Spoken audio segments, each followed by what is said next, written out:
How to actually become an artist. So in order to truly become an artist, you need to start from the basics and principles, not just getting money as quickly as possible. Okay, and I also wrote notes. I wrote notes. Okay, so if you see me looking, that's what I'm looking for. Also, just to preface, everything I'm about to say in this video is reflected right back at me. This is things that I've reflected on, and maybe they would be helpful to you, the person who's actually trying to become an artist. You aren't a product, you're a person. Yeah, ever since I was a kid, I'm 23 now, I've tried to make art my business and a career of sorts, and it's never worked out. And it's always been product and brand driven. Those are the things I really focused on. And I always felt like if these people can have that and like make that their business, like why can't I have that? And I realized that's because I never really believed that becoming a product actually resonated with me. I try to force myself into systems that were devoid of experience that is art. I got my poster chosen for the first Friday event in my area, but as good as that is, it still doesn't feel like I'm actually doing anything that is art. I feel like I'm just contributing to marketing. And the truth is that no one's gonna look at that and wonder like who the artist is, or they're just gonna like pass by it and look at it, and that is all they probably won't even remember. And that's what I feel like a lot of art has become. And you can't replicate what you don't actually believe in. You can't try to replicate someone else's way of doing things, how they have achieved that specific success that you want. You can't replicate it in your life if you don't actually have the same beliefs as them. And you have to stay true to your own beliefs in life. I started asking myself these questions like, why do you make art? What does it spark inside you? Do you actually want to connect that feeling with other people, or do you just want to sell products? And there's nothing wrong with just selling products. But if you are an artist, you are not a product. You are a person. The balance of experience and marketing. I have recently come to the realization that art where I live is devoid of experience. Everything is a market. Everything is just a product to buy. There's no story.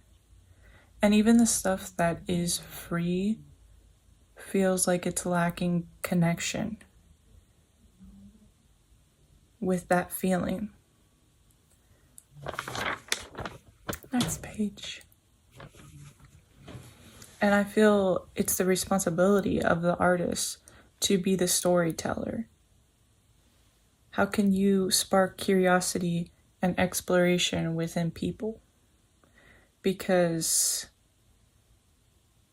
that's what happens when you create art. That's what happens when anyone creates something. You're being curious. You're using your skills to create something. It's a story.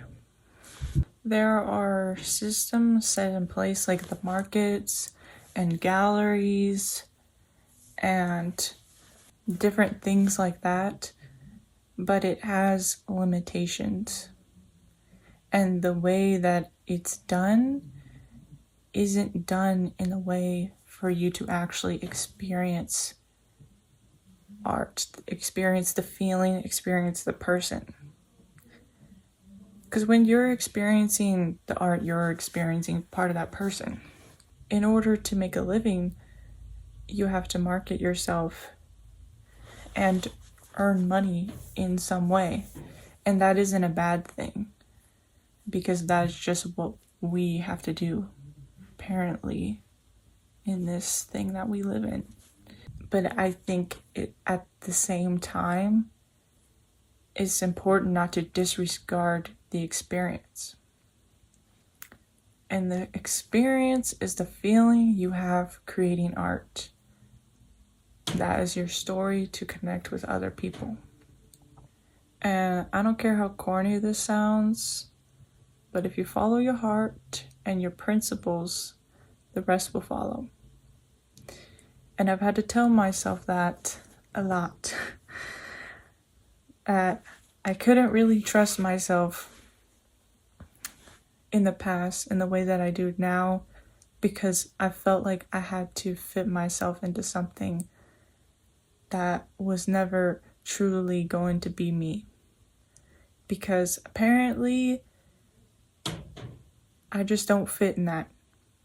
And that's okay. And I think the more that you ask yourself these questions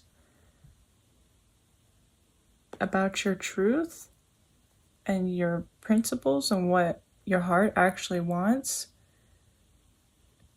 you'll find that there's a lot more under there. Mirror. I don't think enough of us artists remember how deeply connected we are to our art. Your art is a reflection of you, and when you disregard your truth, that shows through everything that you do. So how do you expect yourself to find what you're looking for if you don't really even believe in that, or if you're doing something that doesn't actually feel like you? That's why I can't work a normal job, because it does more harm than it does good. And what's the use of putting myself through that? And it's taken a while for me to actually find something that is more flexible with my needs. And I feel like it just kind of happened naturally. And it's different for everybody, but I spent a long time living in stress. You are as important as your art. Your art is a part of you. That's why I call myself They Make Meraki, because Meraki is putting a piece of yourself, your soul, into what you create. That's why I love that. Ever since I found that word, it really resonated with me. And I feel like life and being an artist like just go together hand in hand. They are one. So if you actually want to actually be an artist, like an artist, not like a seller just selling stuff, but like an artist. Okay. So the conclusion is to just be curious with yourself. Ask yourself the hard questions and uncover your truths. A lot of personal growth. And sometimes you learn personal growth by doing the wrong thing. A lot. And then looking back on it and be like,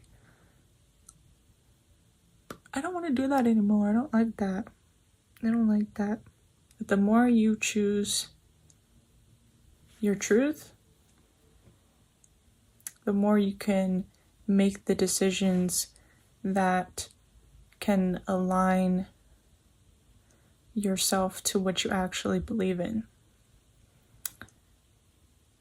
And that is how you actually become an artist. Because being an artist is a way of life, not a task to fulfill. Okay, it's not another thing to cross off the list. It's everything. Okay, and I want you to stop acting like it's not. In the wise words of Queso, he said, "Things will get better. They always do. It may not happen how you want it to happen." Okay? That's my man right there. That's my man. Anyways, thanks for watching.